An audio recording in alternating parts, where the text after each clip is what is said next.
Bismillahirrahmanirrahim. Assalamu alaikum dear students. Today's our lecture is about the identification of the monosaccharides and the disaccharides by the in the unknown sample. We have studied different bio lab tests for the testing of or identification of the carbohydrates. Your course is the biochemistry of carbohydrates. Now we have, after a Benedict test, we have going towards the new test that is for the identification of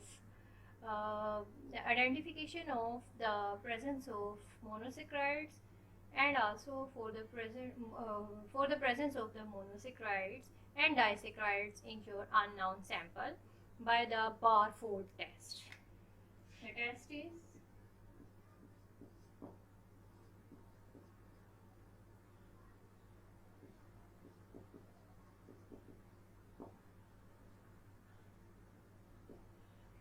The test is Barford's test, the reduction of under the acidic medium.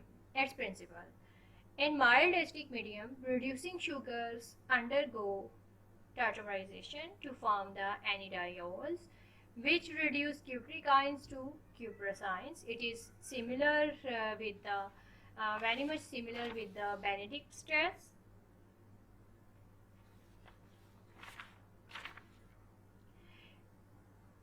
They also produces the undergoes tautomerizations to form the anidiols, which reduce the cupricines to cuprosines. Cuprous hydroxide is formed during the process of heating. This cuprous hydroxide is converted to cuprous oxide, which gives to the formation of the precipitates. In this case, the formation of precipitates are red precipitates. Since the acidic medium is unfavorable for the reductions, stronger reducing agents like the monosaccharides gives reduction within 30 seconds. In Barford test, Barford reagent, the copper acetate is dissolved in glacial acetic acid. So the reagents required for these reactions are the copper acetate and glacial acetic acid. Glacial acetic acid and the copper acetate.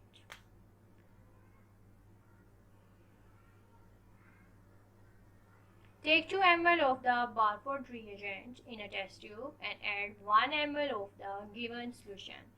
Mix and boil for 30 seconds in the boiling water bath. Then after it, allow it to cool at room temperature. In a test tube, take 2 ml of Barford reagent plus 1 ml of sample solution. Heating, boiling water bath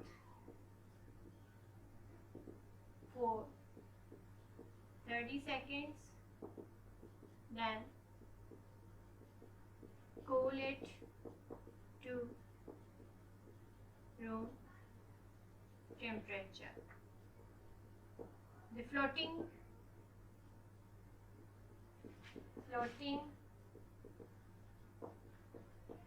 precipitates formed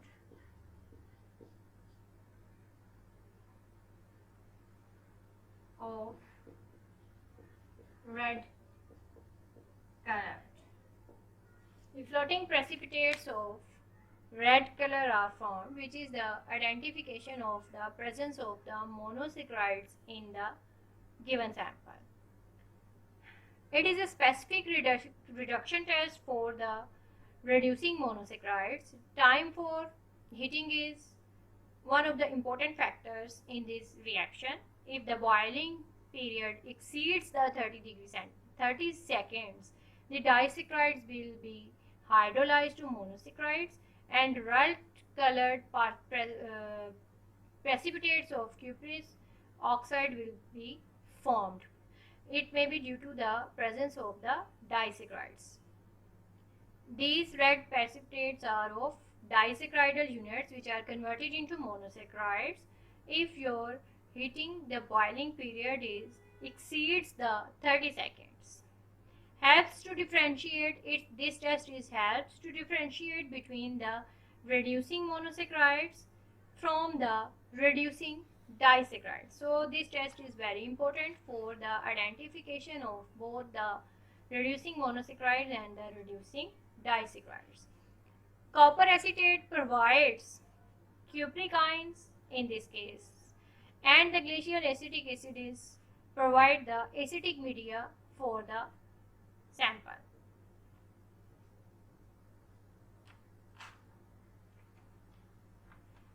If the precipitates are not appeared earlier it takes times to appear the precipitates, then it would be the indication of the presence of the disaccharides rather than the monosaccharides in your given sample.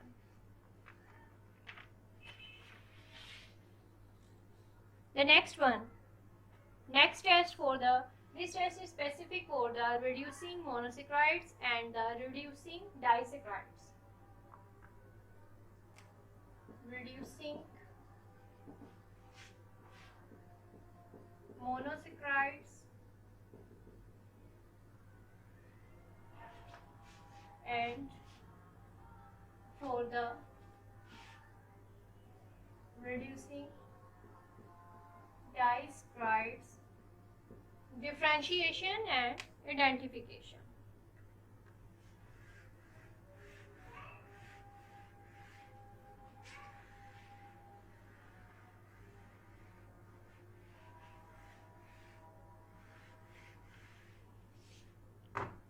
After the Balfour test, the second test one is the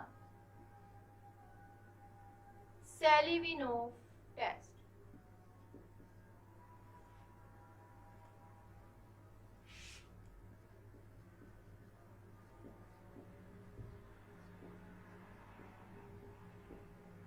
Second test is the Selivanov test.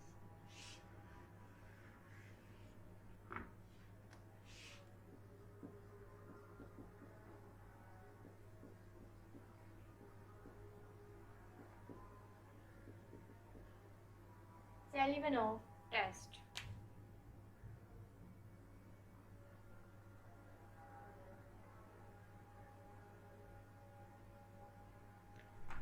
This test is specific for the identification of the keto sugars present in your unknown sample.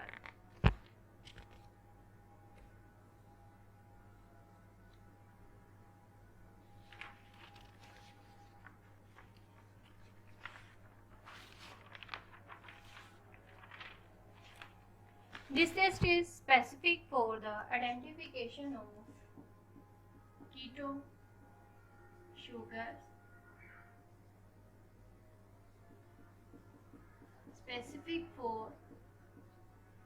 sugars presence in your unknown sample. The Selivanov test principle is carbohydrates are dehydrated to form furfuryl derivatives by the hydrochloric acid present in the Selivanov reagent. Furfuryl derivatives of keto sugars condenses with the resorcinol to form a chromogen like the cherry red color, that is of cherry red colored. Selivanov reagent contains 50 milligrams of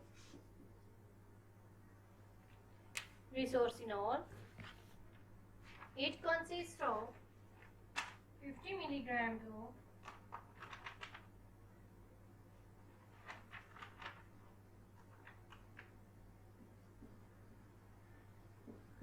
resorcinol plus 33 ml of concentrated hydrochloric acid. 50 milligram of resorcinol is dissolved in 30 ml of hydrochloric acid and diluted to 100 ml with distilled water. Salvinov reagent.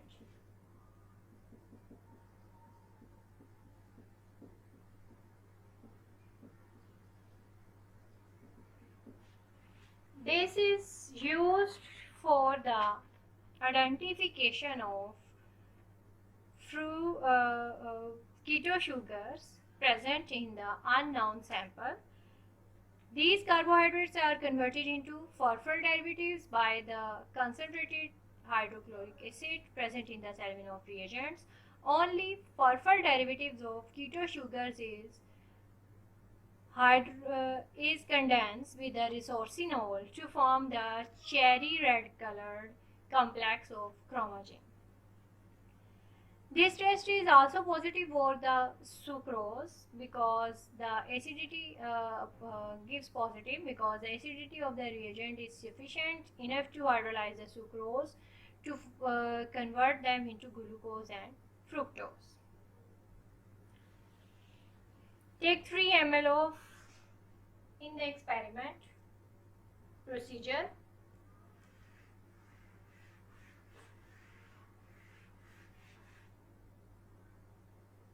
Take 3 ml of Salvinov reagent plus to it add 1 ml of sample solution, then boil it for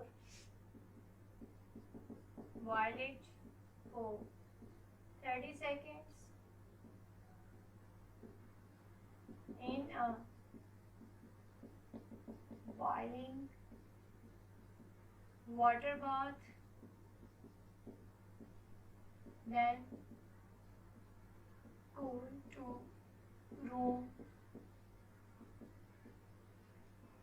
temperature.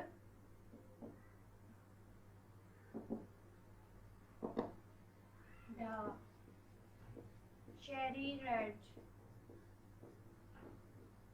colored color is produced. The cherry red color is produced, which is the inference, the identification of the keto sugar present in the unknown sample.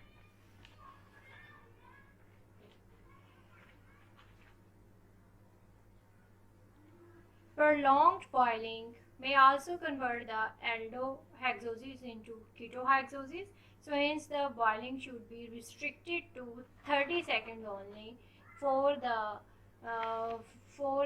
identification of the keto sugars present in the unknown sample. If you prolong this heating, then it would be result into the fall test positive for the presence of keto sugars because the aldo sugars are also can be converted into keto sugars if the heating process is prolonged. These two are the specific tests for the identification of the keto sugars present and the reducing monosaccharides and reducing disaccharides present in the unknown sample. Now we are going towards the Ozazone test. The next test is the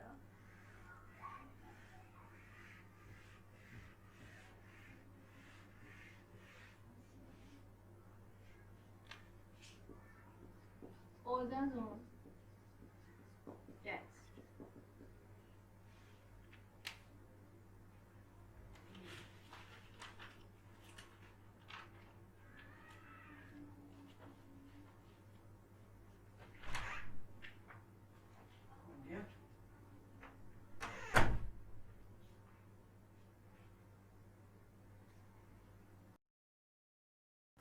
Ozazone test.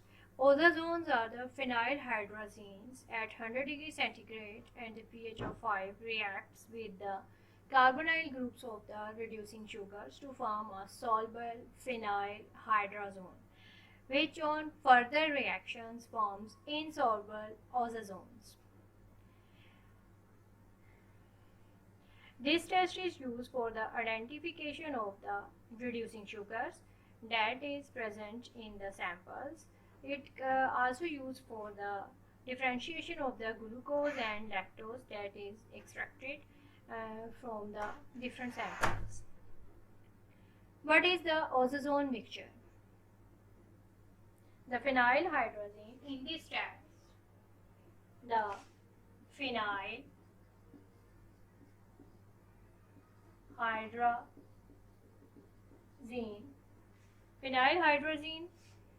reacts with the carbonyl groups of the reducing sugars to form with carbonyl units of sugars to form phenyl hydrazone derivatives. Phenyl hydrazone derivatives, which are further reacts to form the ozazones. To 1 part of phenyl hydrazine hydrochloric acids, add 2 parts of sodium acetate and few drops of glacial acetic acid is dissolved. Sodium acetate in the reaction mixture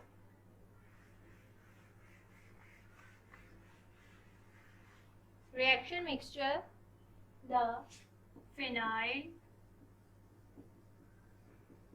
hydrazine, glacial acetic acid in the reaction mixture, phenyl hydrazine, glacial acetic acid, HCl, and the sodium acetate is present. Phenyl hydrazine is dissolved in hydrochloric acid and the sodium acetate is add to 1 part of phenyl hydrazine hydrochloric acid is added and 2 parts of sodium acetate is added to this solution, and then the few drops of the glacial acetic acid is given into this solution, and this is the ozazone mixture.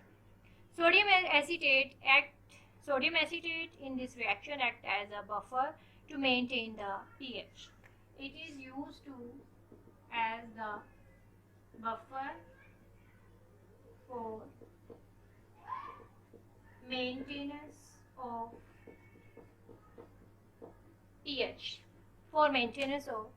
pH. Phenyl hydrazine HCl reacts with chloride and carbon of a reducing sugar to form phenyl hydrazone and then to form ozazones. To 5 ml of the given solution, add the 5 ml of given solution, add 3 drops of ozazone solution,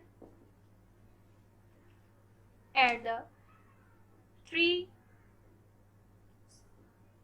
ml of the ozazone mixture, mix well and keep in boiling water bath for the 5 minutes. Then keep in boiling water bath for 5 minutes. Keep it in boiling water bath for 5 minutes, then cool it. Take out some crystals on a slide and observe under the microscope. In case of the lactose and maltose, mix well and keep in boiling water bath for 30 minutes. Air cool and observe the crystals under microscope.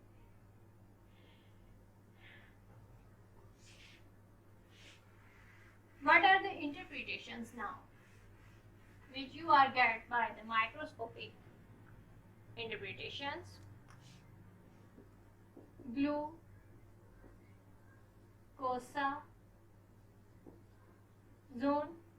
crystals. If the glucose form the ozone crystals, which comes in 5 minutes, fructose zone crystals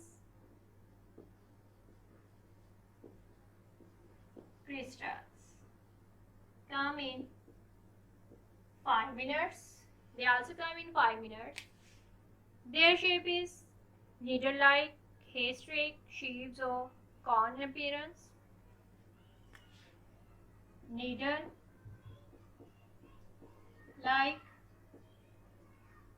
and broom-like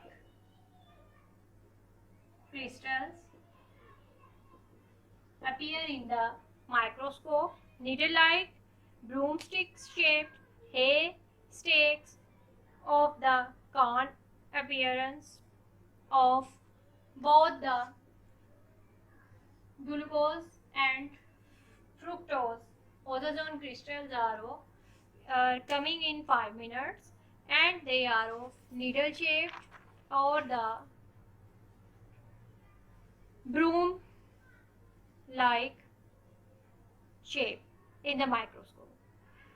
If in your sample the lactose is present, then the lactosazone crystals are formed.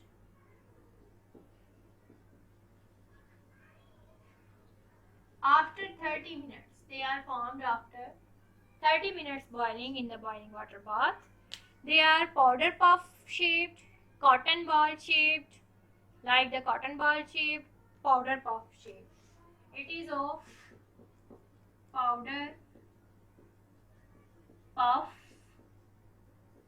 shaped or cotton ball shaped crystals identified by the microscope. And if the maltose is present in your sample, then maltosazone crystals formed, that is also formed after the 30 minutes boiling, 30 to 40 minutes boiling. These are of sunflower shaped or star shaped crystals. These are of sunflower or star shaped crystals in the microscope. So by the ozone test, you can identify the crystals of different compounds of lactose, maltose, glucose and fructose, and you can differentiate it between them by their microscopic analysis of these. Glucose, fructose and mannose differ structurally with respect to the first and second carbon atoms during ozone formation. Carbon atoms are also masked, hence their crystals are of the same type, like needle shaped like ozone crystals. Ozones are solid yellow crystalline substances which have got characteristic structures when observed under the microscope. Yellow crystalline substances, they look like the yellow crystalline substances by the naked eye, but they are differentiated in the characteristic structures when observed under the microscope. And by knowing the different boiling temperatures and the different attaining pH, we can be identified the ozozones of the monosaccharides, and we are differentiated them the ozozones of the monosaccharides from the ozozones of the disaccharides that are soluble in the more hot water.